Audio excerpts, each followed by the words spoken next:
आज की जो क्लास है वो एक्सेल में हम बात करने जाएंगे। क्लिपबोर्ड, फॉन्ट और अलाइनमेंट, तीन चीज़ें मैंने पिछली क्लास में आपको समझाया था। इन सभी चीज़ों के बाद आज हम बात करेंगे नंबर ग्रुप्स के बारे में। ठीक है, नंबर ग्रुप्स में काफ़ी सारे इंटरेस्टिंग पॉइंट है जो कि आपकी सेल के आउटपुट को बदलता है। सेल के आउटपुट बदलने से मतलब क्या है, देखो एक चीज़ मैं आपको दिखाता हूँ। अगर हम अपने एक्सेल के अंदर, मैं आपसे ये बोलता हूँ कि आप लिखो 12 रुपये और 60 पैसा, तो आप तो ऐसे लिखोगे ना, 12 रुपये 60 पैसा। लेकिन आप जैसे ही एंटर करेंगे ना, तो ये 12 रुपये 6 पैसा हो जाएगा। लास्ट का तो जीरो गायब हो गया। मैंने कहा एक काम करो, आप 10 रुपये और 00 पैसा लिखो। अब आपने 10 रुपये 00 पैसा लिखा और एंटर करा, तो ये सिर्फ 10 ही हो गया। मतलब पॉइंट के बाद अगर कोई जीरो होता है तो एक्सेल उसको विजिबल ही नहीं करता, मतलब दिखाता ही नहीं है। अगर मैं आपसे ये बोलूँ कि नहीं जी, इस परेशानी से मुझे बाहर निकालो, मुझे जीरो यहाँ दिखा नहीं है, मतलब आपको कोई ऐसा काम दिया गया जिसमें जीरो है ही यहाँ पर, फिर कैसे करोगे? मान लो मैंने आपसे बोला 14 रुपये और 700 पैसा करो, अब 700 पैसा में 14 रुपये 7 पैसा ही हो गया, तो दिक्कत है। तो ये जो पॉइंट के बाद के जो जीरो होते हैं ना, उसको बोलते हैं डेसिमल्स। ठीक है, डेसिमल्स, पॉइंट के बाद के जो जीरोज़ होते हैं उनको हम बोलते हैं डेसिमल। तो अगर आप ये चाहते हैं कि आपकी स्क्रीन में, यानी कि आपकी सेल पे वो ज़ीरो विजिबल नहीं हो रहे, तो कभी ऐसा हो कि सेल अपना आउटपुट ठीक से नहीं दे रहा, तो उसके आउटपुट को बदलने के लिए पूरा पूरा नंबर ग्रुप है, इसी के लिए इस्तेमाल होगा। तो अभी हमें यहाँ पर क्या चाहिए, एक एक्स्ट्रा जीरो बढ़ाना है हमें।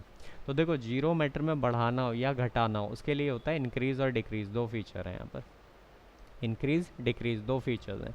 इस फीचर का इस्तेमाल हम इंक्रीज़ करने के लिए करते हैं, यानी कि जीरो अगर आपको बढ़ाना है, और इस फीचर का इस्तेमाल होता है डिक्रीज़ यानी कि घटाने के लिए। तो हमें इस केस में एक ज़ीरो बढ़ाना है, तो हमने यहाँ जाके इंक्रीज़ के ऊपर एक सिंगल क्लिक करा, आप देखेंगे इसका आउटपुट बदल गया। पहले जीरो नहीं आ रहा था, लेकिन अब सेल दिखाता है। अब यहाँ हमें दो जीरो चाहिए, तो आपने एक बार, दो बार आपने यहाँ क्लिक करते आप देखेंगे जीरो ऐड हो गए। इस पे हमें दो जीरो ऐड करना है, तो एक दो बार हमने करते हैं, देखो 700 पैसा। अब जो सेल विजिबल नहीं कर पा रहा था, आपने इस फीचर की मदद से वो कर दिया। बाई मिस्टेक कभी ऐसा हो जाए जैसे आपसे 4 5 जीरो लग गए, तो आप यहाँ से डिक्रीज़ करके आप घटा सकते हो, जितने आपको जीरो चाहिए आप सिर्फ उतने लगा सकते हो। क्लियर है ये चीज़? तो ये इंक्रीज़ और डिक्रीज़ है। इसको हम एक और जगह पे भी यूज़ करते हैं, जैसे कि मैंने आपसे बोला कि आपने ना एक शॉपिंग करी है, शॉपिंग का जो अमाउंट है वो है 12 रुपये और 42 पैसा। एक शॉपिंग आपने इतने रुपए की करी है, और एक शॉपिंग आपने करी है 12 रुपये और 68 पैसे की। दो शॉपिंग आपने करी है, ठीक है। मैं आपको बोलता हूँ कि भाई अगर 12 रुपये 42 पैसे का आपने कोई सामान खरीदा है, तो दुकानदार टोटल इसका बिल कितने रुपए, मतलब आप उसको कितने रुपए दोगे और दुकानदार आपसे कितने रुपए लेगा। तो इस केस के अंदर दुकानदार आपसे सिर्फ 12 रुपये लेगा, या आप दुकानदार को सिर्फ 12 रुपये दे सकते हैं। दूसरा केस आता है कि भाई अगर आपकी शॉपिंग 12 रुपये 68 पैसे की है, फिर तो इस केस में आप दुकानदार को 13 रुपये देंगे। दो केस आ गए। अब ये मैंने कैसे बताया कि इस केस में 12 रुपये जाएंगे, इस केस में 13 रुपये जाएंगे? वजह यह है, आपने शायद मैथ्स के अंदर एक रूल पढ़ा होगा कि जब भी आपकी पॉइंट के बाद की वैल्यू 50 पैसा या 50 पैसे से ऊपर होती है, तो उसको 1 रुपया मान लिया जाता है। लेकिन अगर आपकी वैल्यू 50 पैसे से नीचे होती है, तो उसको नील कर दिया जाता है, ज़ीरो। तो आप शायद देखेंगे 42 पैसा मतलब 50 पैसे से नीचे है, तो इसलिए हमने इसको ज़ीरो कर दिया, और इस केस में 12 रुपये की खाली पेमेंट गई। लेकिन आप यहाँ पर देखेंगे 68 पैसा मतलब 50 पैसे से ऊपर है, तो उसको 1 रुपया बना के 12 में हमने जोड़ दिया एक, तो इससे क्या हो गया, 13 रुपये हो गया। समझ में आई ये चीज़?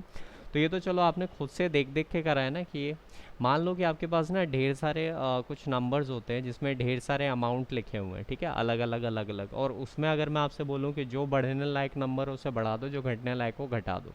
इसका एक एग्जांपल मैं आपको दिखाता हूँ। आप अपने कंप्यूटर में माई कंप्यूटर को खोलना, उसमें डी ड्राइव मिलेगा। अपने कंप्यूटर में ही डी ड्राइव को आप खोलना, इसमें आपको ना स्प्रेडशीट नाम की ये वाली शीट मिलेगी। स्प्रेडशीट हमारी मैक्सिमम मशीनों के, हमारे सेंटर की मशीनों में है, अगर आप घर पे ट्राई करोगे तो नहीं मिलेगी, क्योंकि ये शीट सिर्फ हमारे यहाँ के सेंटर की मशीनों में। तो आप यहाँ आके स्प्रेडशीट ओपन कर लेना। इसे मैंने इसलिए ओपन कराया क्योंकि जब आप इसको खोलेंगे तो उसकी शीट 1 में आप आना, और देखो यहाँ पर प्रैक्टिस करने के लिए काफ़ी अच्छा खासा डेटा रखा हुआ है। तो आप देखेंगे, देखो यहाँ पर ना ये सारे नंबर आ रखे हैं ना सेल, देखो 261 रुपये 54 पैसा है ना, 10,123 रुपये 2 पैसा। तो इस तरीके करके यहाँ पर बहुत सारे अमाउंट है। अब मैं अगर आपसे ये बोलूँ कि भाई मुझे ना इसके अंदर जो जुड़ने लायक पैसा उसे जोड़ दो, जो हटने लायक पैसा उसको हटा दो, तो ये तो आप काम, आपको बड़ी मेहनत लगेगी ना करना। तो आप इस काम को आसानी से कर सकते हो इनकी मदद से भी। ठीक है, अब ये मैं दिखाता हूँ कैसे। हम चलते हैं वापस से अपनी पुरानी वाली शीट पे ही। देखो आपने ये तो खुद से यहाँ देख देख के इस तरीके से करा है ना। अगर आप एक काम करो कि आप इस नंबर को सेलेक्ट करो और यहाँ से जाके इसका डिक्रीज़ करो, मतलब आप इसके पॉइंट की वैल्यू हटा दो, तो देखो जो जुड़ने लायक होगा जुड़ जाएगा। देखो ये नहीं जुड़ा क्योंकि उसको 12 रुपये ही रहना होता। लेकिन इस केस में अगर आप इसको करोगे तो देखो ऑटोमेटिक 13 बन गया। ठीक है, क्योंकि उसने 1 रुपया बना के इसमें जोड़ दिया। तो ये काम जैसा आपने यहाँ से करा, इंक्रीज़ करोगे तो वापस पुरानी वाली रूपरेखा के अंदर आ जाएगी। अब इसी चीज़ को हम इस्तेमाल करेंगे यहाँ पर, ताकि हमें पता चल जाए कि ये काम कैसे करता है। देखो इसका बिल जो होगा 262 रुपये का बनेगा, क्योंकि 50 पैसे से ऊपर है। इसकी वैल्यू इतनी रह जाएगी क्योंकि 2 पैसा है। इसकी वैल्यू 45 रुपये बन जाएगी, क्योंकि 1 रुपया जुड़ जाएगा। तो हम यहाँ खुद से अंदाज़ा लगाने से अच्छा है सबको सेलेक्ट करो और यहाँ से डिक्रीज़ कर दो। देखो 1 सेकंड में जो जुड़ने लायक था जुड़ गया, जो नहीं जुड़ने लायक था हट गया। तो ये इस काम में भी आते हैं, इसको बोलते हैं इंक्रीज़ और डिक्रीज डेसिमल। समझ में आई ये चीज़? इंक्रीज़ करोगे तो वापस से वही पुरानी रूपरेखा में ही आ जाएगी जैसे ये पहले नंबर थे। ठीक है, क्लियर हो गया ये कॉन्सेप्ट। आते हैं अब नेक्स्ट कॉमा फॉर्मेट के ऊपर। देखिए कॉमा फॉर्मेट को समझने के लिए हम बात करते हैं। जैसे मैंने यहाँ लिखा 1000, तो आप पता है आपको 1000 सिंपली आपको 1000 लिखना होता है ना। लेकिन आपने देखा होगा बैंक्स में या पासबुक जो होती है ना हमारी, उसमें कभी जैसे अमाउंट करेंसी कुछ लिखी होती है तो उसमें आपने देखा होगा एक के बाद एक कॉमा लगा हुआ आता है। तो अगर आप चाहते हो ऐसे ही आपको कॉमा फॉर्मेट चाहिए तो ये कॉमा स्टाइल होता है, यानी कि कॉमा फॉर्मेट। आप इस पर जैसे ही क्लिक करोगे तो जहाँ इसको कॉमा लगना था वो ऑटोमेटिक लग जाएगा। 1000 है तो 1 के बाद कॉमा लगेगा। आपको लगता है पॉइंट के बाद 00 फालतू में आ रहे हैं, तो अब आपको पता है यहाँ से आप उसको हटा भी सकते हो। ठीक है, तो हटाने और लाने के लिए 0 के ये ऑप्शंस अवेलेबल है। इंक्रीज और डिक्रीज डेसिमल्स बोलते हैं इसको। अच्छा चलो हमने यहाँ कॉमा फॉर्मेट इस पर लगा दिया, लेकिन अब इसका एक बेनिफिट ये है कि अब आप यहाँ पर जब भी कोई नंबर लिखोगे वो ऑटोमेटिक कॉमा समझ लेगा उसको लगना कहाँ पर है। जैसे 10,000 में 10 के बाद लग गया। 1 लाख लिखोगे तो 1 लाख में भी इसको जहाँ लगना होगा ऑटोमेटिक वहाँ लग जाएगा। ठीक है, तो ये चीज़ होती है कॉमा स्टाइल।